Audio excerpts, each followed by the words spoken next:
Hi, I'm Julia and this is my shed.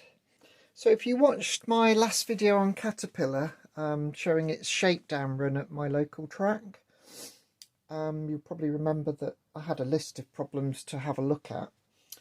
The first one I'm going to look at today is the timing, the valve timing, because at low speeds it seemed to be very syncopated, so sort of lurching, like one side was fighting the other.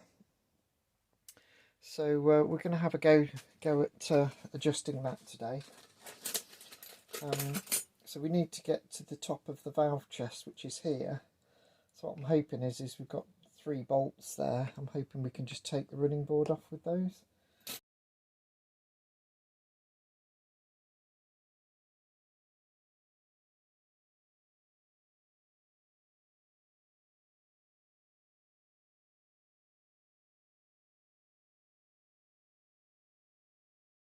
Okay, that wasn't too bad actually. Next job is to remove the top of the valve chest, and that will get us access to be able to see the valves, because it's a slide valve.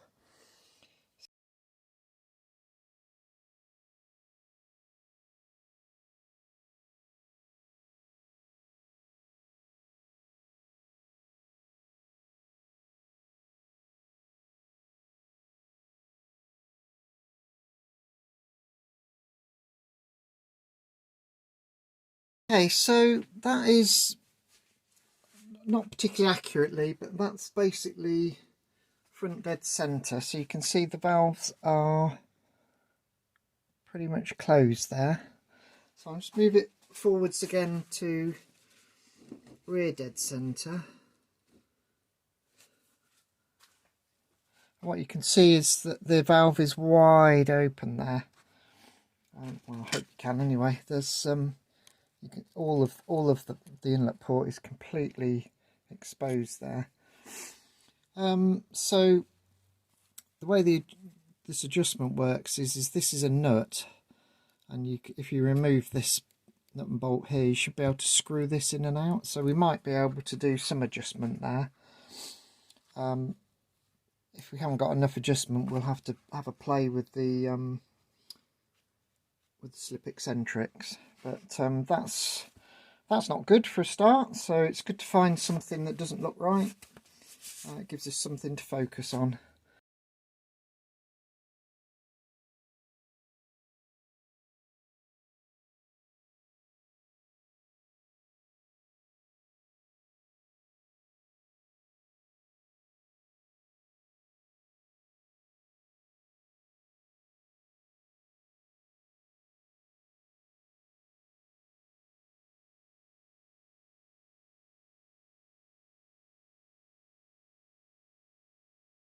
Okay, so I think I've got the timing events fairly even now. So hopefully you can see that we're about fully open here.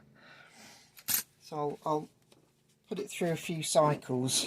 So that's one valve open, front, rear, rear, front, rear, front, rear, front.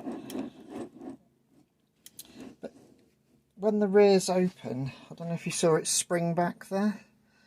It's like the slip eccentric is under a bit of tension, so when it stops in this position it tends to come back. So I don't know if that's what's causing our starting issues, but it comes back fairly quickly though, so I don't think that's the issue. So I'll have a look at the other side as well, and then we'll decide. We'll run it on air, see what happens.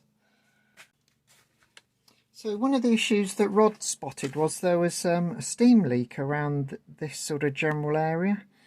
And what I discovered is that the steam inlet, all these screws here, are all quite loose. So I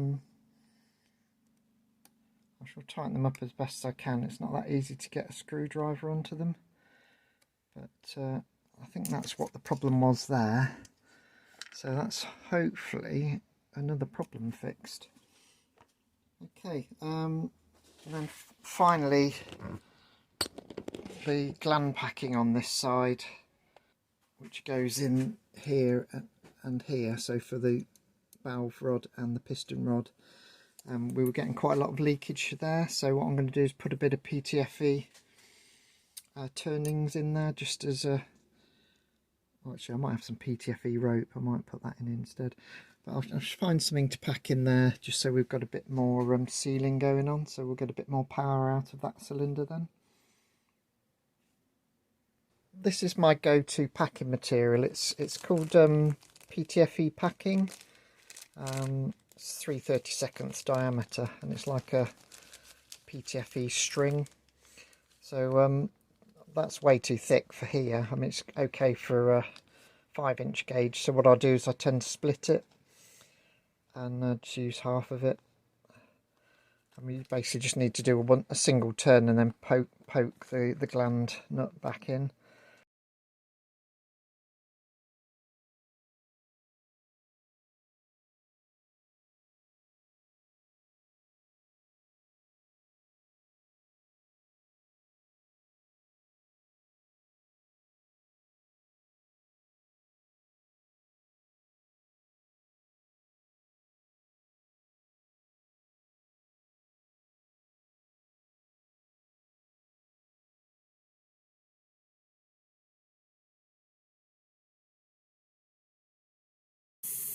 Not good. That is not what we want.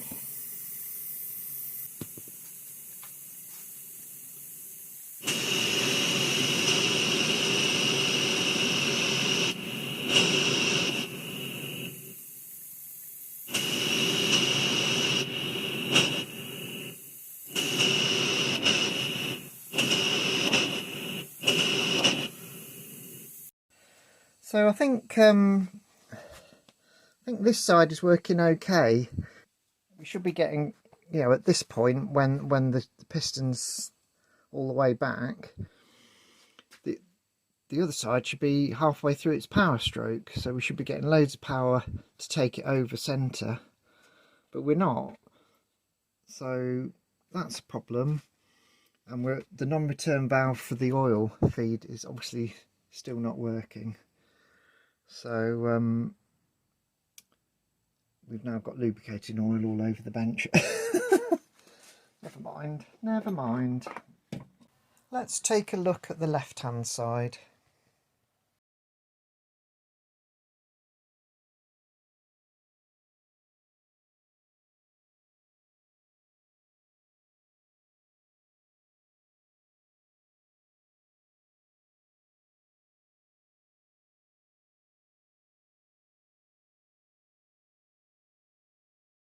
So hopefully you saw on the time lapse I ran the wheels forward a few times, and this is the point where the valve is at its furthest reach. As you can see, not only is the valve port open, but nearly the same width again is open, and that's really way too much. And if I go to the opposite ends of the reach, I'll just go around a couple of times, just make sure the eccentrics are in the right place. Okay, so you can see that this side, it's, if I push it, it's just cracking there. So because of the slot, that's not doing anything at all at the moment. So that's not very good. So again, we're going to need to do the timing on this side. So I'll get this nut undone, and we'll see what happens. Okay, so I think we've got the same problem on this side, where the valve tends to spring back when it's stationary, but I think we're getting fairly equal amounts of valve opening there, forward and reverse. I think we're a lot closer now to equal timing. It did seem to be quite far out on this side, so which is would explain why it was a bit ropey.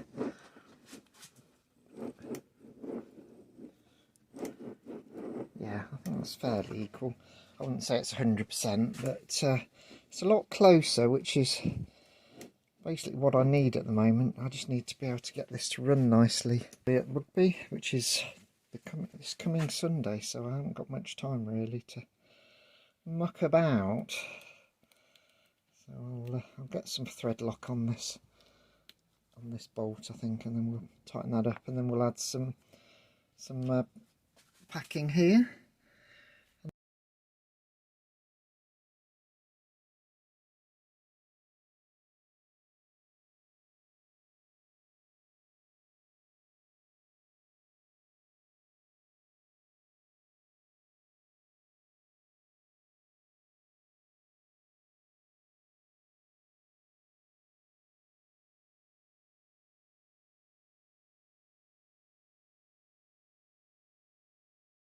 Okay, so that's the valve and piston packing done. You can see there's lots of thread here, so we should have plenty of adjustment on those.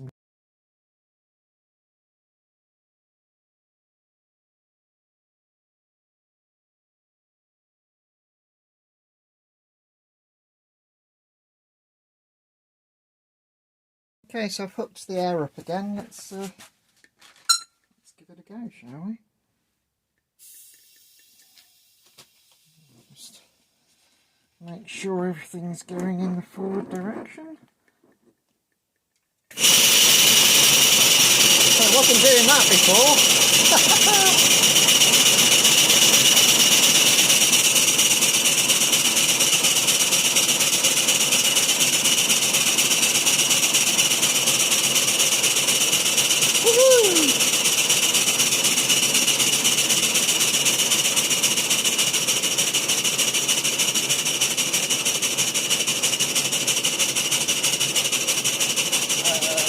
I'm quite pleased with that. It was really nice.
Still not quite right, but loads better. So I think that's good enough to run round rugby for now. But we'll probably have to come back to it when I've got a bit more time to do a better job.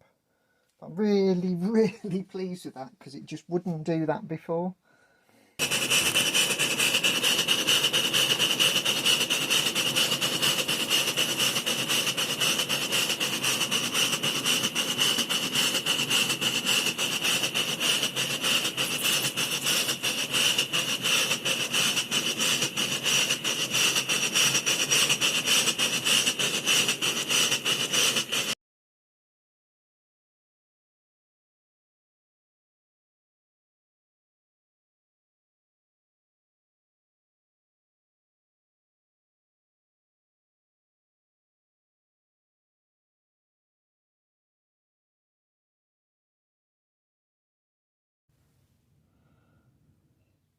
So I had to use a bit of blower there just to pop that out. It did have one speck of coal dust on it, but I think it's a fairly nice, looks like a phosphor bronze ball. That's got a few dints in it. It's a 3/16. Actually, yeah, there's a couple of nasty dents there, so that might be the problem. What I'll try and do is clean out the seat in there and see what that looks like, and we'll see what happens.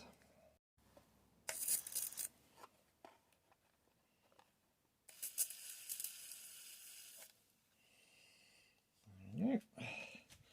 Get a good old blast of the solvent and see what happens now.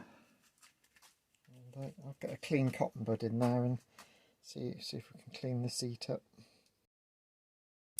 Okay, so I've cleaned the tank and I've cleaned this area as best I can, cleaned the bowl and whatever. So I'm going to reassemble and make an adapter so I can blow air through this pipe to see if we can clean out all any gack that's in that pipe, and then we'll try running it on air again, see what happens. Okay, so pop that in.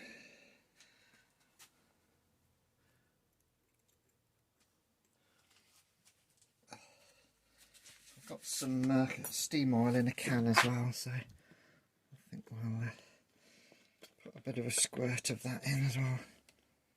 There we go. See what happens. Hopefully that might prime it a bit.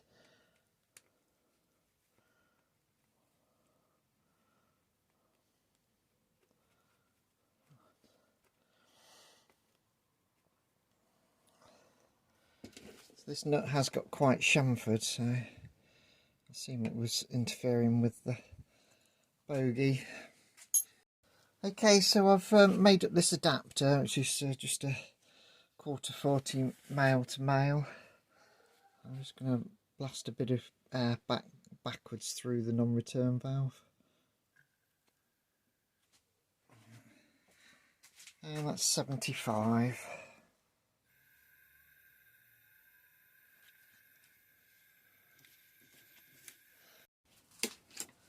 So I'm now going to just try and pump some oil from my oil can up the pipe, just to start lubricating if we can.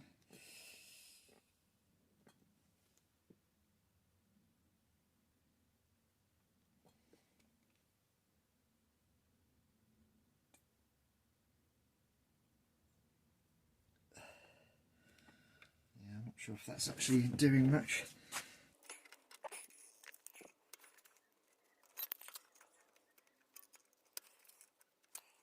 Should do it.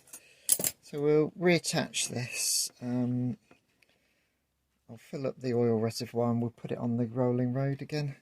See if we can get any joy out of this now. Okay, so we'll pop a bit of steam oil into the tank. I mean, the tank's been cleaned now.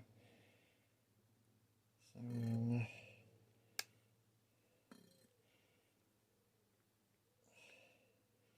I'm not exactly sure where the pickup is on this, but I'll put a little bit in and we'll see what happens.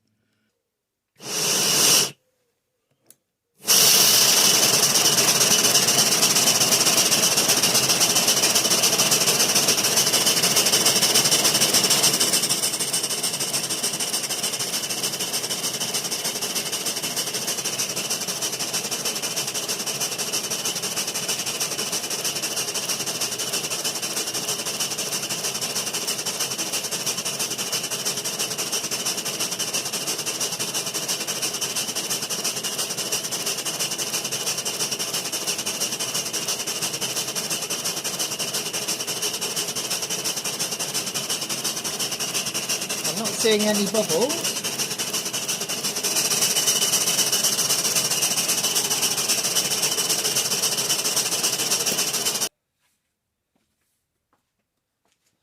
Okay, so I'm going to call that a success.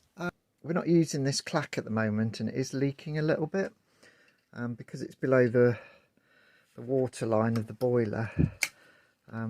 We are losing water out of it, so I'm going to put a cap on the end of here.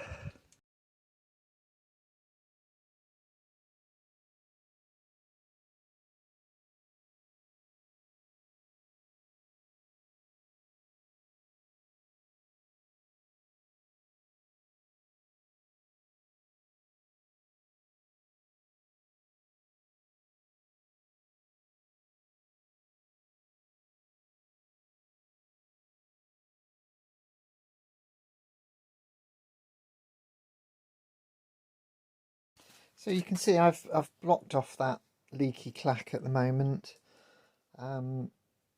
This is how I've been getting air into the boiler. It's through the steam supply for the injector, which we're not using at the moment. So I need to cap off that as well. So I may have a cap for that already.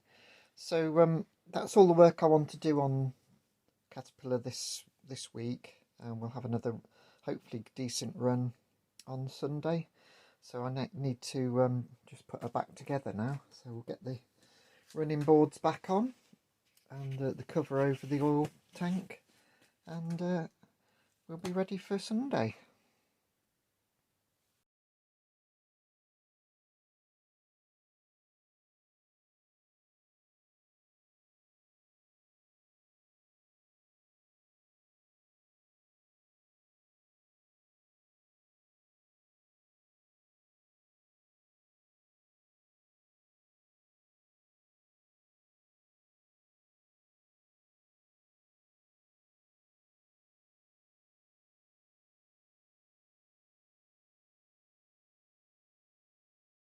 Okay, so that's Caterpillar finished now, ready for its run on Rugby.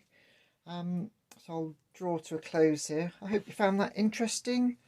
Do leave a comment, always interested to hear what you got to say. And I'll see you in the next one. Oh, like, share and subscribe.